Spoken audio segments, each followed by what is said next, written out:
So yun, good day, hello mga idol, welcome back to my channel. So meron tayo ditong i-review na Trident CA40. So ayan yung kanyang front panel.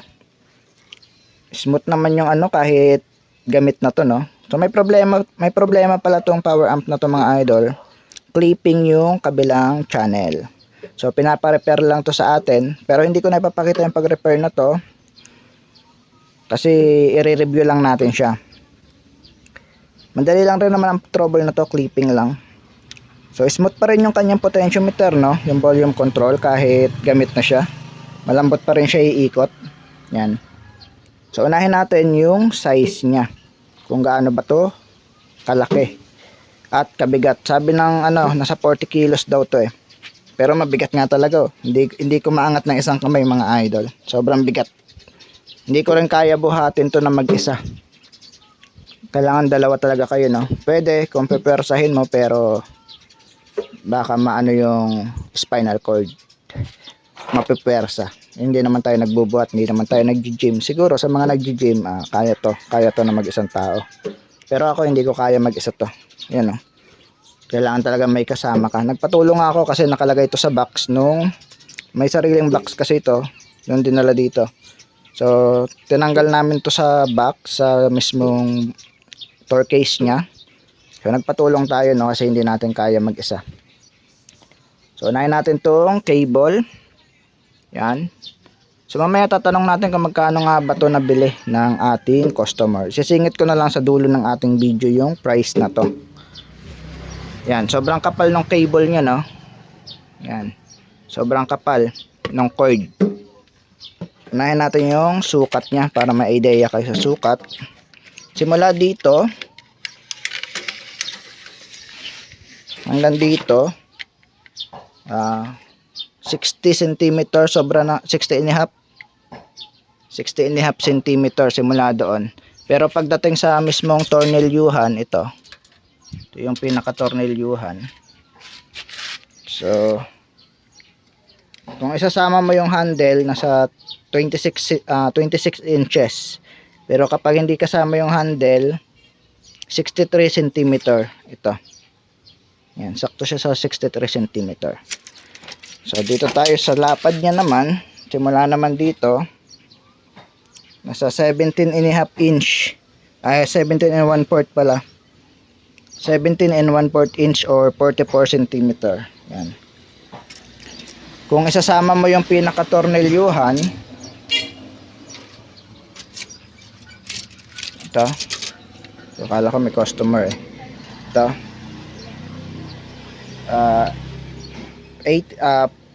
48 and a half cm or 19 inches.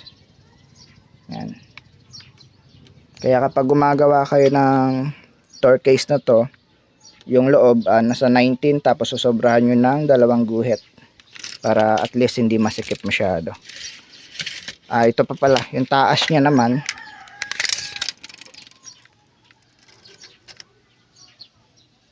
five and a half inch or 13 cm. 5 and a half inch or 13 cm. So buksan na natin para makita natin yung supply nya, tapos kung ano bang mga OPT ang nakakabit dito, yung final transistor nya, at kung malaki ba transformer nya. So yung supply nya, no. So cut ko na yung video, bubuksan ko muna. Naka naka T6. Kailangan pag amplifier nyo ay ganito, kailangan yung star yung screwdriver. Yung star, yung parang flower. Ayan. Yan yung screwdriver nya, no. Buksan natin.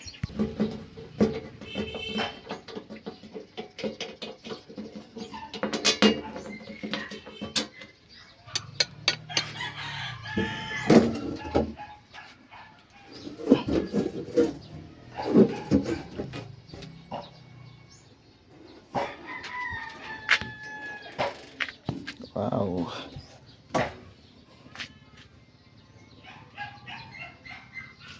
Tabi ko muna yung takip. So ito yung loob ng Trident CA40. Yung takip pa lang na to, siguro 2 kilo na yon. Ang bigat na, takip pa lang. May date siya dito, 6/25/2024. So ibig sabihin June 25, 2024 ito binili siguro or ginawa. Bago lang, wala pa isang taon. April, May. April pa lang ngayon eh. May, June. So 10 months pa lang siya. Wala pa siya isang taon. Yan. So transformer niyan, laki. So kata natin yung transformer. So ang laki oh. Taas siguro ang supply na to mga idol. Hirap isang kamay lang. Hindi natin makuha yung metro. So ang transformer na to ay nasa 8 inches. 8 inches. Pero ang diameter oh, ang laki oh. Yung sa winding, yung mismong ano, nasa 2 and 3/4 ang kapal ng ano, ng winding. 2 and 3/4 or lampas or 7 cm. Yan oh. 7 cm. Tapos yung taas niya naman, ang taas din nasa 10 inches. Ay 10 cm or 4 inches. 4 inches or 10 cm. Yan. Ang taas niya. So malaki. Tingnan natin yung pinaka-supply. Sana hanapin natin. So dito. Hindi makita. Ito ang supply niya. Andito. Hindi makita. Hanap muna tayo ng anggulo. Cut ko muna yung video. So ito yung supply niya mga idol. May anino kasi ng mga wire. Hindi masyadong makita. So sasabihin ko na lang 130, 22, 12, 17, 0, 17, 122, 61, 0, 55, 110, 12, at 130. So yun yung supply niya no. Ibig sabihin nasa 130, 0, 130 yung pinakamataas niya. Ayan. Tapos yung sumunod na supply nasa 110. Tapos sumunod 55. So naka 3 yung power supply niya. Bali 55, 110 at 130. Yung pinakamataas. So nagba-blurred. Ayan. Hindi kasi makita eh. Try natin i-zoom. Yan na makita.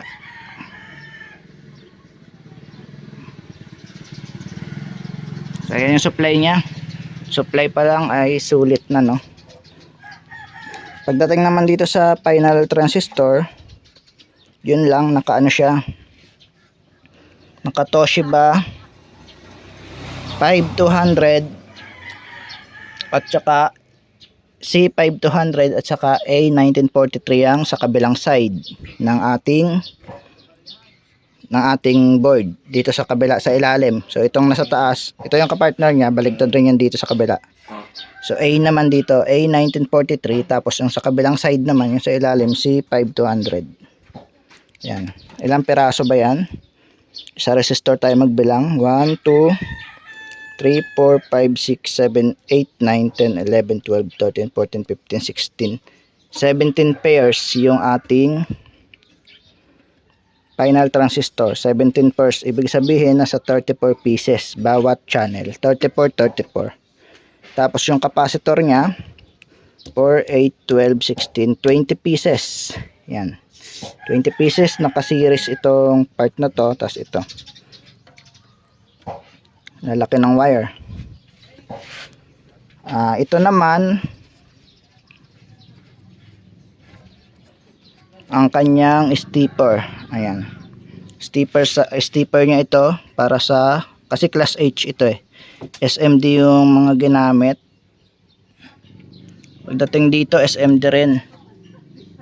SMD pala to lahat. So may mga iilan lang na hindi, pero more on SMD yung piyesa niya. Ayan. SMD yung ginamit na parts.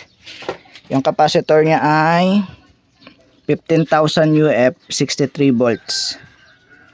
Yan. Malamang naka-series kaya hindi pumuputok no. Kahit 130 yung supply, kayang-kaya kasi naka-series yan. Tapos nag-parallel ulit ng tag 15,000. Para hindi mag-drop kasi magda-drop yung capacitance kapag naka-series. Kapag nakaparallel naman, tataas yung capacitance. Yung 15,000 magiging 30,000 kapag dalawang nakaparallel. So yun lang, may pan dito, dalawa, tapos sa likod. Yung pan niya ay, tingnan natin kung nakatalikod yung pan eh. Nakatalikod yung pan. Tingnan sana natin eh. Back to back yung pan pala, no? Papunta lahat ng flow dito. 12 volts lang yung pan. 12 volts lang. Hindi siya to 20.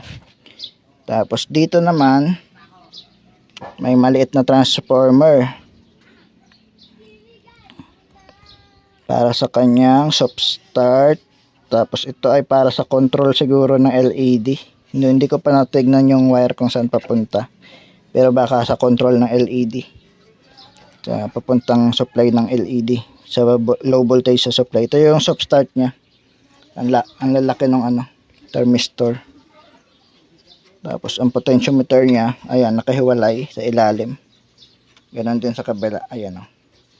Tag-isa. So control nga to ng LED. At saka sa niya, power. So naka niya, naka parang automatic yung kanyang yung kanyang power. Kailangan mo i-long press ito. Pag na-long press mo na, ayan nagki-click itong relay, mag-on. Ito na yung pinaka-switch eh. Switch ng pinaka-transformer, yung relay na to. Pag nag-on yung relay, so ito sa soft start ito. Pag nag-on yung soft start, ito yung pinaka-switch naman ng transformer. Doon kukuha ng supply papunta dito. Yan, isa-sound test na natin to. Nasara na natin pero hindi ko pa nababalik yung mga tornilyo. So sound test natin itong Trident CA40 kung okay ba yung tunog niya. Ang load niya is itong MCB natin tapos itong subscoop. GM15 1000 watts yung naka-load dito, dalawa. Channel A and Channel B yan. Nag-parallel na lang ako dito para isang XLR lang yung gamit natin para tipid tayo sa XLR. So, i-on na natin. Long press lang natin. Yan, nag-on na siya. Ito yung sound na gagamitin natin. Tapos yung volume natin is hanggang dito lang siguro. Yan. Sana hindi tayo maka-copyright. Bass lang muna ang pagganahin natin, no? Yung sub lang natin. Yung dalawang sub natin. Yung gagamitin ko sa mid-high natin is ito. Yung channel A sa mid, yung channel B sa high. Kasi kulang pa amplifier natin eh. Testing lang naman. Bali 4 ohms load yung nakakabit dito sa audio master natin na 350 watts. Tapos isang crossover. Yan lang yung processor natin. Wala na tayo ibang gamit, mixer. Ito lang.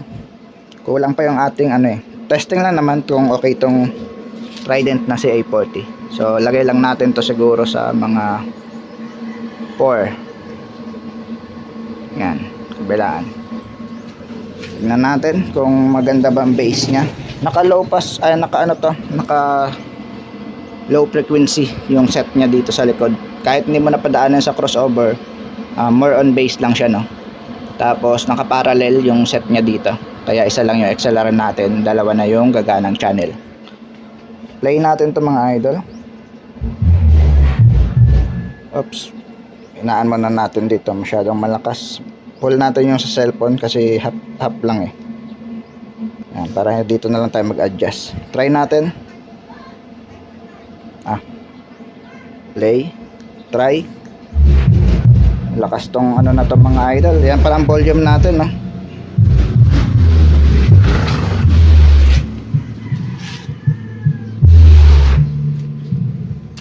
Nagbabaybay ng plastic.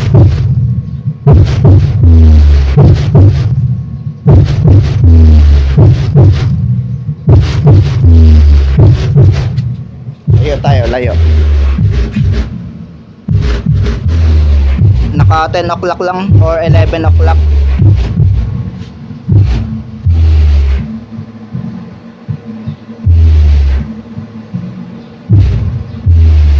Kundi lang yung isang ilaw dito. Hindi umiilaw. Kundi na.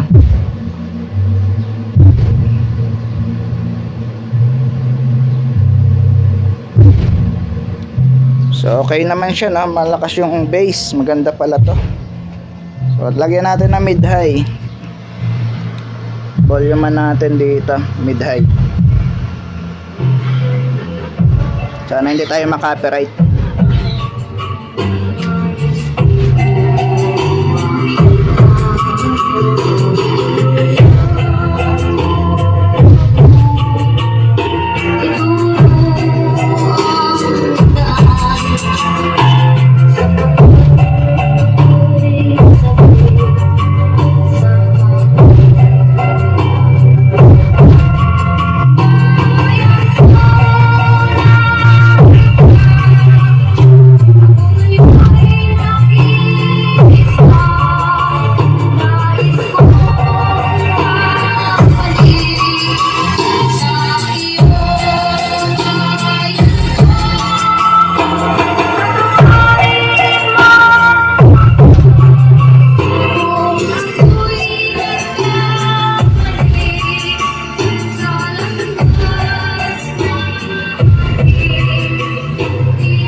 So yan lang volume natin, no? Pwede pa natin laksan.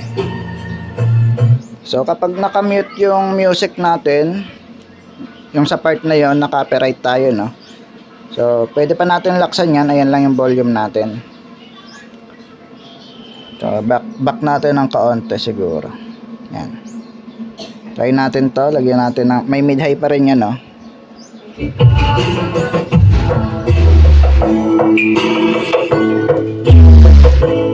Tapas.